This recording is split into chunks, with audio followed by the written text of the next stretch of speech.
एक वक्त की बात है। एक अमीर व्यापारी था जो अपने 6 बच्चों के साथ एक आरामदायक घर में रहता था। 3 बेटे और 3 बेटियां। वो बहुत समझदार आदमी था और अपने बच्चों की पढ़ाई पर कभी कंजूसी नहीं करता था। हर एक के लिए अच्छे टीचर रखे गए थे ताकि सब कुछ अच्छी तरह सीख सकें। उसकी सब बेटियां खूबसूरत थीं, लेकिन सबसे छोटी बेटी सबसे ज्यादा हसीन थी। इसी वजह से बड़ी बहनों के दिल में जलन रहने लगी। जब से वो पैदा हुई थी, सब उसे छोटी ब्यूटी कहते थे। जैसे जैसे वो बड़ी होती गई, ये नाम उसके साथ जुड़ गया और बड़ी बहनें उससे और भी ज्यादा जलने लगीं। बड़ी दोनों बहनें अपने शौक और दिखावे में खोई रहती थीं। उन्हें आम लोगों से मिलना पसंद नहीं था, न बाजार के लोगों से, न दूसरे व्यापारियों की बेटियों से। उनका मानना था कि उनसे सिर्फ कोई राजा महाराजा या बहुत बड़े घराने का आदमी ही शादी कर सकता है। हर दिन उनका वक्त पार्टियों, थिएटर और कॉन्सर्ट में गुजरता था। लेकिन ब्यूटी बिल्कुल अलग थी। उसे किताबें पढ़ना बहुत पसंद था। वो घंटों तक कहानियों में खोई रहती थी। कभी दूर देशों की कहानी, कभी समझदारी और सीख वाली बातें। फुर्सत के वक्त वो गाना गाती और हार्प बजाती थी। बहुत से अमीर लड़के उसकी और उसकी बहनों की तरफ आकर्षित थे, लेकिन बड़ी बहनों ने हर किसी को मना कर दिया। उन्हें सिर्फ कोई नवाबी घराने का लड़का चाहिए था। ब्यूटी से भी कई लोग शादी का प्रस्ताव लेकर आए, लेकिन उसने सबको प्यार से कहा कि वो अभी छोटी है और कुछ समय और अपने पापा के साथ रहना चाहती है। फिर एक दिन उनके घर पर मुसीबत टूट पड़ी। व्यापारी का सारा पैसा डूब गया। एक रात में ही सब कुछ खत्म हो गया। अब उनके पास सिर्फ एक छोटा सा गांव का मकान बचा था, शहर से बहुत दूर। आंसुओं भरी आंखों से पिता ने बच्चों को सब सच बताया। अब उन्हें वहां जाकर रहना पड़ेगा और अपनी रोजी खुद कमानी पड़ेगी। बड़ी बहनें गुस्से में आग बबूला हो गईं। उन्होंने कहा कि वो शहर छोड़कर नहीं जाएंगी। उन्हें अपना आरामदायक जीवन छोड़ना मंजूर नहीं था। लेकिन जब उनका पैसा गया तो उनके चाहने वाले भी साथ छोड़ गए। जिन लोगों ने पहले उनकी तारीफें की थीं, वही अब मजाक उड़ाने लगे। पर ब्यूटी ने प्यार और समझदारी से अपने पिता का साथ दिया। उसने कहा, मैं जहां भी रहूंगी, आपके साथ रहूंगी। वो भी इस हालात से दुखी थी, लेकिन उसने हिम्मत नहीं हारी। गांव पहुंचकर जिंदगी पूरी तरह बदल गई। पिता और बेटे खेतों में मेहनत करने लगे, जबकि ब्यूटी सुबह सुबह उठकर घर साफ करती, खाना बनाती और सबका ध्यान रखती थी। शुरुआत में ब्यूटी के लिए इतना सारा काम करना बहुत मुश्किल था। वो ऐसे काम की आदी नहीं थी, इसलिए थक जाती थी। लेकिन 2 महीने के अंदर ही उसकी तबीयत मजबूत हो गई, पहले से भी ज्यादा। जब सारे काम खत्म हो जाते तो वो किताबें पढ़ती, हार्प बजाने की प्रैक्टिस करती, गाना गाती या ऊन काटती थी। उधर उसकी दोनों बड़ी बहनें अपना वक्त यूं ही बर्बाद करती रहती। उफ, मैं तो बोर हो गई, एक ने कहा। देखो इसे, जमीन रगड़ रही है, कितना बोरिंग है इसकी जिंदगी, दूसरी बोली। कि पिता अब ब्यूटी को पहले से भी ज्यादा कद्र करने लगे थे। उन्हें एहसास हुआ कि वो न सिर्फ सुंदर है, बल्कि नेक दिल, विनम्र और बेहद मजबूत भी है। 1 साल बीत गया। जिंदगी सुकून भरी लेकिन सादी चल रही थी। तभी एक दिन व्यापारी को खुशखबरी मिली। उसकी एक जहाज, जिसमें उसका माल था, सुरक्षित बंदरगाह पर पहुंच गई थी। सबके दिल में उम्मीद जाग उठी। मुझे तो लाल रेशम का गाउन चाहिए, बड़ी बेटी बोली। और मुझे तो रिबन और बढ़िया गहने चाहिए, दूसरी ने कहा। ब्यूटी मुस्कुराई और बोली, मुझे तो बस एक गुलाब चाहिए, बस इतना ही। क्योंकि उनके गांव की घाटी में गुलाब नहीं उगते थे, इसलिए उसने कभी शौकीन चीजों की ख्वाहिश नहीं की।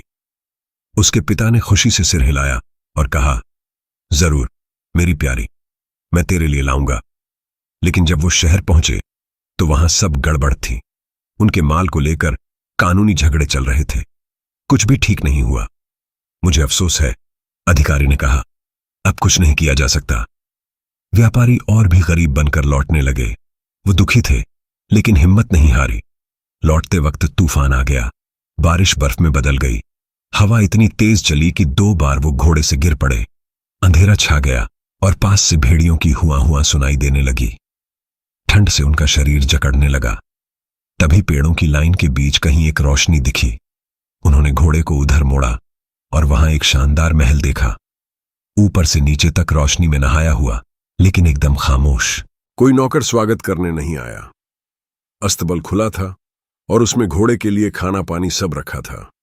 थका हुआ घोड़ा भूख से खाना खाने लगा। व्यापारी अंदर गया तो देखा मेज पर खाना लगा हुआ था और सिर्फ एक व्यक्ति के लिए थाली सजी थी।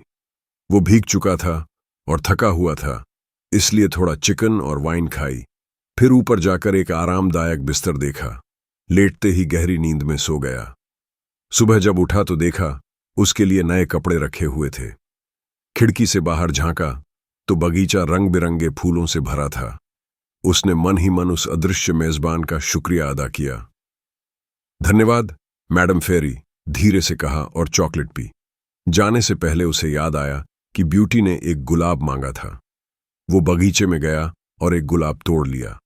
तभी एक डरावनी आवाज गूंजी, अकृतज्ञ इंसान, मैंने तुम्हें ठिकाना दिया, खाना दिया और तुम मेरा गुलाब चुरा रहे हो। अब इसकी सजा मौत होगी। व्यापारी डर गया।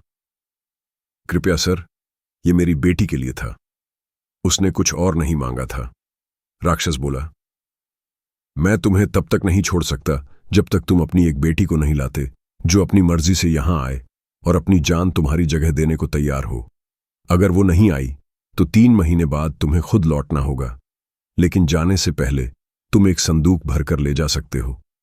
मरने या अलविदा कहने का मौका मिलने में से व्यापारी ने दूसरी बात चुनी। जब वो घर पहुंचा तो उसने सबको सच्चाई बता दी, सब कुछ, यहां तक कि ब्यूटी को भी, और उसे वो गुलाब दिया।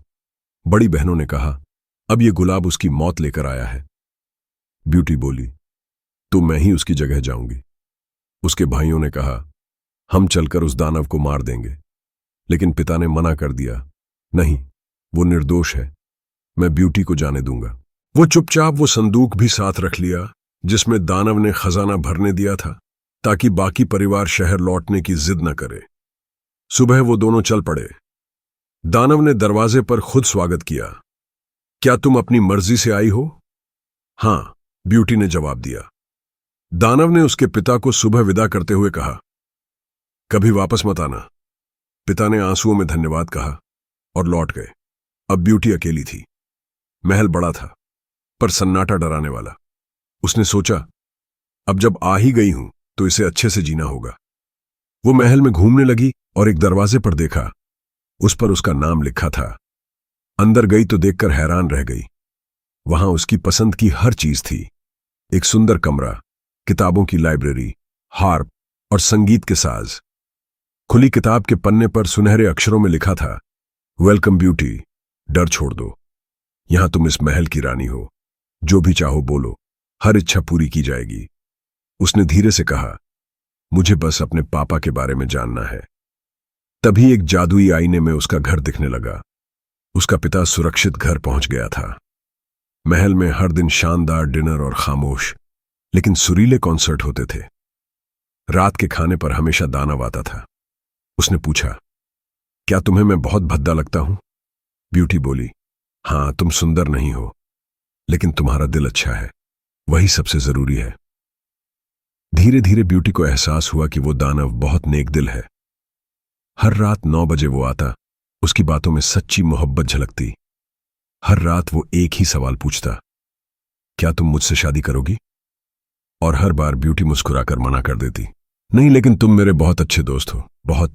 धीरे धीरे ब्यूटी को एहसास हुआ कि वो दानव की संगति पर निर्भर हो गई है, और सच कहूं तो उसे ये साथ बहुत प्यारा लगने लगा।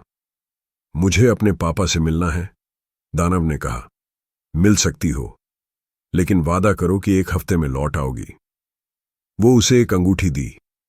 अगर ब्यूटी सोते समय उसे अपने बिस्तर के पास रख दे तो वो घर में जाग जाएगी और वापस वही रास्ता लेकर महल लौट आएगी। उसके पिता, ओ भगवान! घर पहुंचकर उसने देखा कि एक ट्रंक भरा हुआ था। जादुई तरह से उसमें सुंदर गाउन रखे थे। ब्यूटी ने सबसे साधारण सा गाउन पहना। फिर उसकी बहनें आईं अपने पतियों के साथ, और उन्होंने ब्यूटी की सुंदरता और वैभव देखकर जलन महसूस की।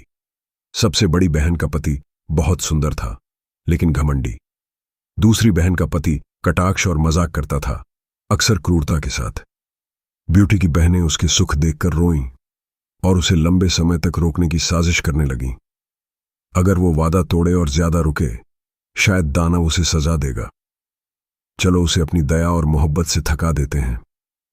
और जब ब्यूटी जाने के लिए तैयार हुई, उनकी विलाप सुनकर उसने एक और हफ्ता वहीं बिताने का फैसला किया। फिर भी ब्यूटी का दिल भारी था। वह दानव से बहुत प्यार करती थी और नहीं चाहती थी कि उसकी गैर मौजूदगी में उसे कष्ट हो। 10वीं रात को उसने सपना देखा कि दानव दुख से मर रहा है। वो टूट कर जागी। मैं इतनी निर्दयी क्यों रही? मैं उसके बिना नहीं जी सकती। उसने अंगूठी वापस टेबल पर रख दी, सो गई और अगले दिन महल में जागी, राहत से भारी मन को हल्का करते हुए। उस शाम उसने अपना सबसे सुंदर गाउन पहनकर उसे मिलने तैयार हुई। घड़ी ने 9 बजे की घंटी बजाई, लेकिन वह नहीं आया। ब्यूटी घबरा गई और पूरे महल में दौड़ने लगी। रुको, ओ नहीं! वो बगीचे के नहर तक पहुंची और देखा कि दानव बेहोश और खून से लथपथ पड़ा है। तुमसे फिर मिलकर मैं खुश मर सकती हूं। कृपया मुझे अकेला मत छोड़ो। मैं तुम्हारे बिना नहीं जी सकती। मैं तुम्हारी साथी, तुम्हारी पत्नी बनना चाहती हूं। तुरंत महल में उजाला फैल गया। संगीत, आतिशबाजी, चमकते हुए रोशनी ने ब्यूटी का ध्यान खींचा, लेकिन उसकी नजरें वहीं अटक गईं जो सामने था। दानव बदल चुका था। अब वह राक्षस नहीं था। वह एक सुंदर, उच्च कुल का राजकुमार बन गया था। एक जादुई परी ने मुझे दानव बनने का श्राप दिया था। जब तक कोई महिला मुझे मेरे दिल और अच्छाई के लिए प्यार न करे, मेरी शक्ल नहीं बदलेगी। तुम्हारे प्यार ने श्राप तोड़ दिया। तुम्हारी दया ने इसे तोड़ दिया। तभी ब्यूटी के सपनों की परी उनके पिता और पूरे परिवार के साथ महल में आई, जादुई रूप से। परी ने उनका आशीर्वाद दिया और कहा कि ब्यूटी एक महान रानी बनेगी, लेकिन अपनी दया नहीं खोएगी। लेकिन बड़ी बहनों के लिए, जिनकी जलन और घमंड का कोई सुधार नहीं था, परी ने अलग फैसला सुनाया। वे ब्यूटी के महल के बाहर पत्थर की मूर्तियां बन गईं और तब तक ऐसी रहेंगी जब तक वे अपनी गलतियां स्वीकार करना नहीं सीख लेंगी। और इस तरह ब्यूटी ने राजकुमार से शादी की और वे कई सालों तक खुशी खुशी रहने लगे। एक ऐसी खुशी जो प्यार, सद्गुण और कृपा पर आधारित थी, जैसे सभी अच्छी परी कथाओं का अंत होता है। अगर आपको ये कहानी पसंद आई हो तो वीडियो को लाइक करें, चैनल को सब्सक्राइब करें और कमेंट में बताएं कि अगली कहानी आप कौन सी सुनना चाहेंगे।